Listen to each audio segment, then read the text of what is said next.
Só que assim, existe uma grande propaganda em relação ao governo da Argentina, em relação ao Milei, que é uma propaganda que ela é feita num mundo que não existe. Ela cria um mundo que não existe. Porque o que acontece? A Argentina, primeira coisa, a primeira mentira que contam, né? A esquerda governou a Argentina por 60 anos. Isso é mentira. Isso é factualmente errado. A Argentina ela é o país que dos anos 30, se eu não me engano, até os anos 80, eles tiveram 9 golpes de Estado, se eu não me engano.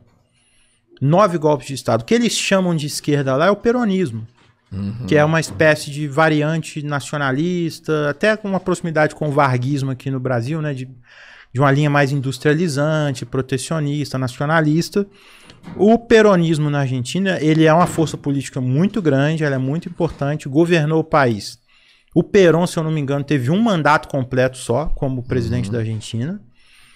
Nesse meio tempo ele teve vários golpes. A ditadura da Argentina teve governos ali em que quem comandava a economia da Argentina eram discípulos do Milton Friedman, do esquerdista Milton Friedman, né, do socialista Milton Friedman.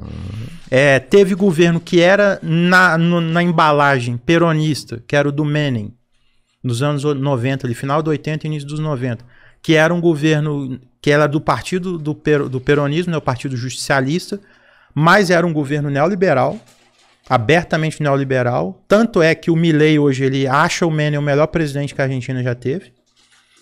Nesse meio tempo teve o governo do Macri, que é o governo de 2015 a 2018, que é o governo que, inclusive, os caras que comandavam a economia do governo Macri comandam hoje no governo do Milei, que tá aí, eu também vou chamar de socialista. E aí já começa errado aí nessa leitura.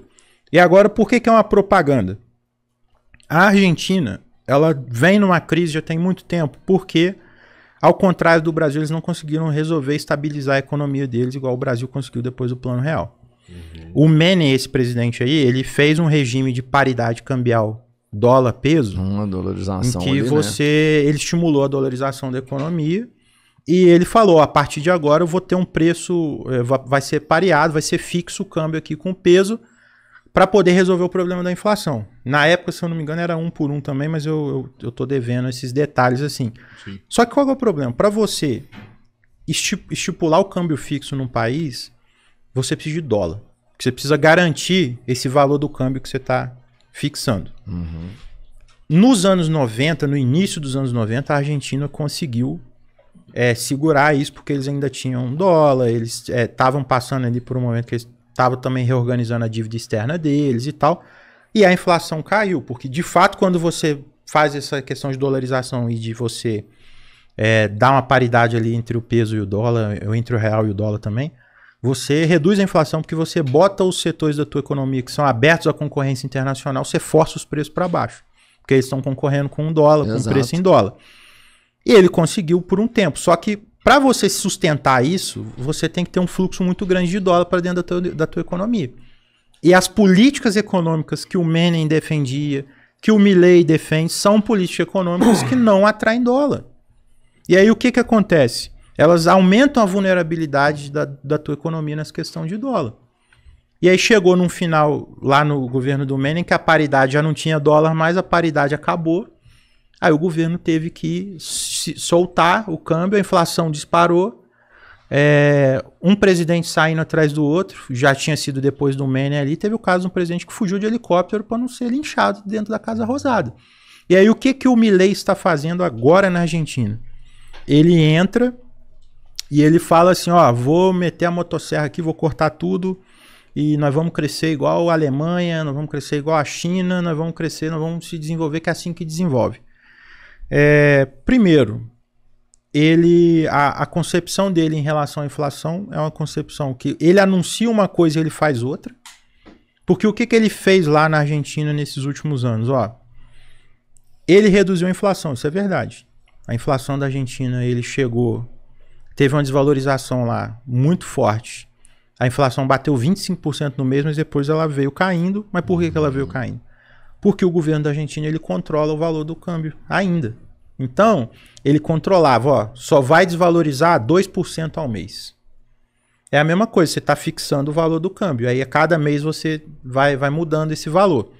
Só que foi passando o tempo, O dólar que ele precisava para poder segurar esse câmbio foi indo embora. Foi indo embora, foi indo embora. A Argentina é um país que ela tem muita dívida externa. E a dívida externa é diferente da dívida interna. Então, se você não consegue pagar a sua dívida externa, você não tem dólar para pagar, você vai ter que dar calote. E o efeito econômico disso é muito grande. E aí aconteceu o seguinte, o Milei chegou num momento que ele falou, ó, não tem mais dólar, vou bater na porta do FMI. Já é o primeiro sinal. Se está fazendo sucesso, se é um plano correto, ele não tinha que ter batido na porta do FMI pedindo resgate. Ele tinha que sustentar com os dólares que ele estava traindo com a política dele, mas não foi isso que aconteceu. Aí ele precisou, pegar dólar com FMI, aí eles forçaram ele a mudar o regime de câmbio da Argentina para um regime de banda cambial. Só que o que ele está fazendo agora?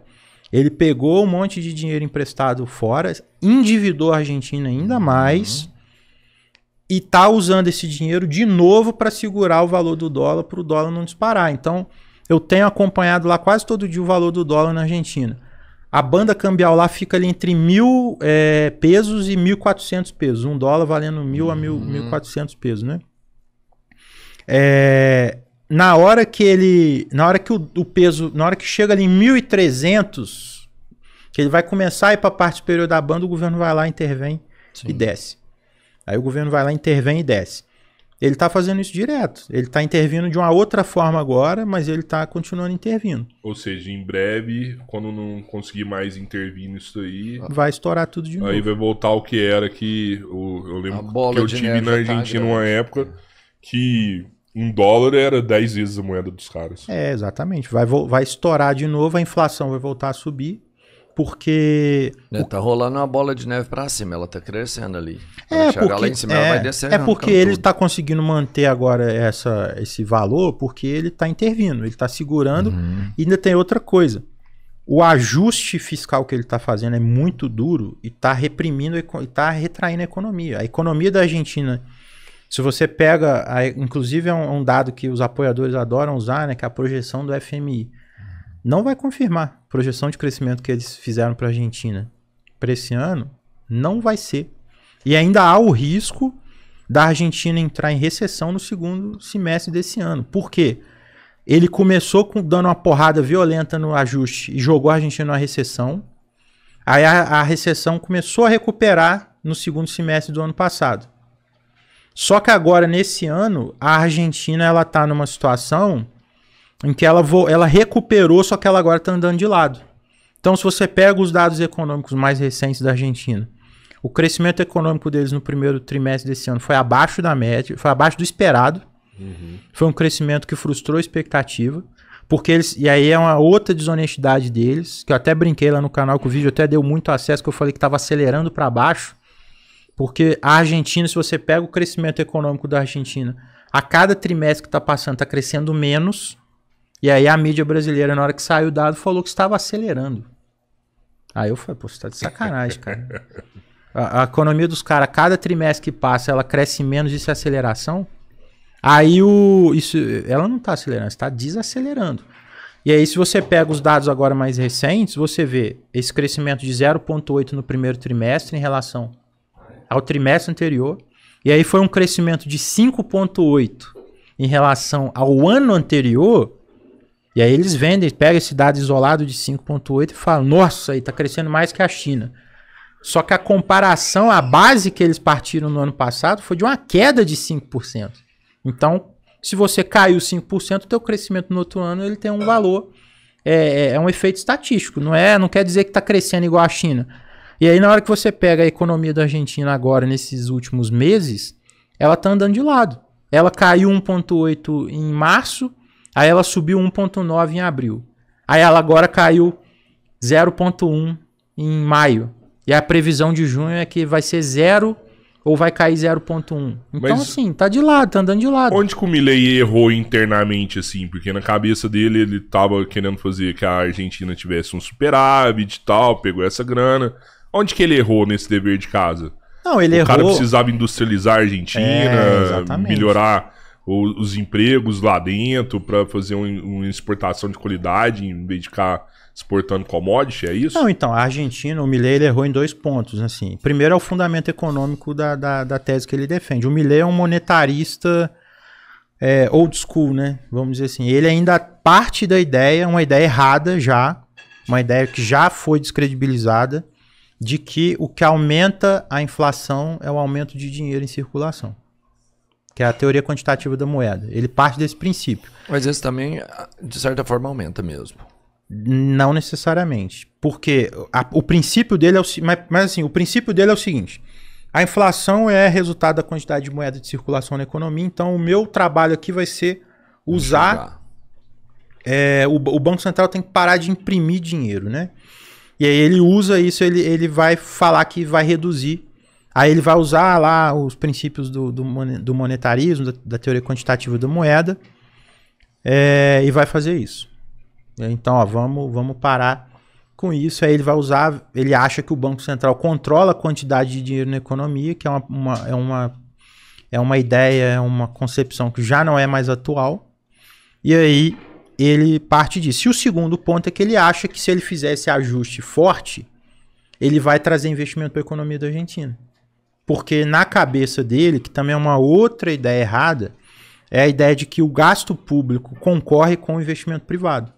Existe essa ideia, inclusive é uma ideia que o nosso ministro Haddad também tem. Sério? Exatamente, porque eles partem da ideia que eles chamam de um efeito que chama crowding out, que é quando o governo gasta muito, ele tem que fazer déficit, ele faz déficit, aí ao fazer déficit ele vai pegar emprestado, né, que também é outra concepção errada, e aí ele vai tirar dinheiro da economia e vai tirar investimento. E aí na cabeça de um cara tipo o Milei, ele vai falar, ó, eu vou fazer esse ajuste, nós vamos fazer um superávit fiscal e esse superávit vai fazer a gente aumentar o investimento, aumentar a confiança na economia, né? Eles gostam muito dessa questão da confiança. E isso vai resultar em crescimento. Aí o que está acontecendo agora? Em 2024, a indústria da Argentina caiu 10%. E aí a gente não precisa ter nenhum segredo, né? Se o meu país industrialmente ele é mais fraco, a vulnerabilidade em termos de dólar é maior. Eu atraio menos dólar, eu exporto menos. Sim. A indústria ela tem uma capacidade de atração de dólar muito maior.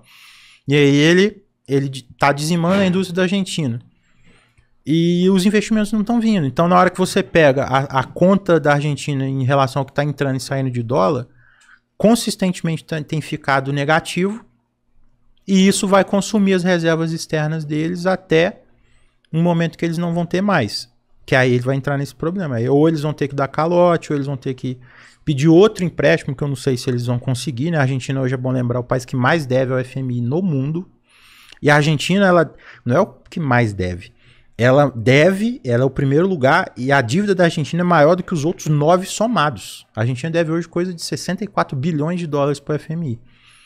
E crescendo, ele está ainda endividando mais, ele está pegando empréstimo com pelo menos eles têm nome para pegar dinheiro, né? Eles estão pegando empréstimo com um banco privado, que a dívida externa deles está aumentando, e eles só estão aumentando o endividamento. E tem esse ponto que eu falei, a conta de dólar deles está negativa, tem ficado negativa. A do primeiro trimestre foi muito negativa. Num momento em que tradicionalmente ela era para estar positiva. No segundo semestre, ela tradicionalmente é negativa. Ela começa assim, é positiva por conta de questão sazonal, do agro trocando o dólar que exportou do ano passado. Aí ela inverte no segundo semestre. No primeiro semestre já está negativo. Se não inverter no segundo, eles já vão entrar o ano inteiro. Tanto é que o que eles acordaram com o FMI, quando eles pegaram esse dinheiro emprestado, eles acordaram um déficit em dólar de 0,5% do PIB que eles teriam nesse ano. O déficit que eles já avisaram que vai ser, que não vai dar para cumprir, é 5 vezes maior do que esse déficit em dólar. E esse é o grande problema. Se eles não reverterem isso, vai para o espaço de novo.